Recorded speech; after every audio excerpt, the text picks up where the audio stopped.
നിങ്ങൾ ട്രേഡറാണോ എങ്കിൽ algo trading എന്ന ട്രേഡിംഗ് മെത്തേഡിനെ കുറിച്ച് നിങ്ങൾ കേട്ടിട്ടുണ്ടോ? ലൈക്ക് ആൽഗോ ട്രേഡിംഗ് എന്ന് പറഞ്ഞാൽ ട്രേഡിംഗ് മെത്തേഡാണ്. സോ അതെന്താണ് യൂസ് എന്ന് വെച്ചാൽ ഓട്ടോമാറ്റിക്കാണ്. ലൈക്ക് നമ്മളെപ്പോഴും ഇരുന്ന് ചാർട്ട് നോക്കി ട്രേഡ് എടുക്കേണ്ട ആവശ്യമില്ല. അത് മാത്രമല്ല, ഈ ഹ്യൂമൻ ട്രേഡേഴ്സിന് ഉണ്ടാകുന്ന ബേസിക് പ്രോബ്ലമാണ് ഇമോഷൻസ് കൺട്രോൾ ചെയ്യാൻ പറ്റുന്നില്ല എന്നുള്ളത്. അങ്ങനത്തെ ഒരു പ്രോബ്ലം ഇതിൻ്റെ അകത്തില്ല. സോ ഇതെങ്ങനെയാണ് വർക്ക് ചെയ്യുന്നതെന്ന് വെച്ചാൽ, നമുക്ക് ട്രേഡിംഗ് മെത്തേഡ് ട്രേഡിംഗ് സ്റ്റൈൽ ഉണ്ടെങ്കിൽ നമുക്ക് അത് വെച്ചിട്ട് ഒരു അൽഗോരിതം സെറ്റ് ചെയ്യാൻ പറ്റും. സോ അത് വെച്ചിട്ടായിരിക്കും ആ ട്രേഡ് എടുക്കുക.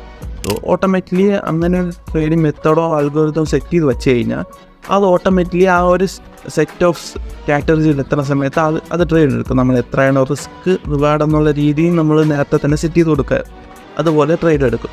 സോ ഇതിൻ്റെ യൂസ് എന്താണെന്ന് വെച്ചാൽ, നമ്മൾ എപ്പോഴും ട്രേഡ് എടുക്കുമ്പോൾ കറക്റ്റ് ആക്യുറസിയിലായിരിക്കത്തില്ല നമ്മൾ ട്രേഡ് വരിക. എന്ന് പറഞ്ഞാൽ നമ്മൾ പ്ലാൻ ചെയ്ത് വെച്ചിരിക്കുന്ന പൊസിഷനിൽ നിന്നായിരിക്കത്തില്ല ട്രേഡ് വരിക. കാരണം എന്ന് പറഞ്ഞാൽ നമ്മൾ ആ ടൈമിലായിരിക്കും നമ്മൾ റിസ്ക് മാനേജ്മെൻറ്റ്, ലൈക്ക് എത്ര പ്രോഫിറ്റ് എടുക്കണം എത്ര ലോസ് എടുക്കണം കാൽക്കുലേറ്റ് ചെയ്യുക.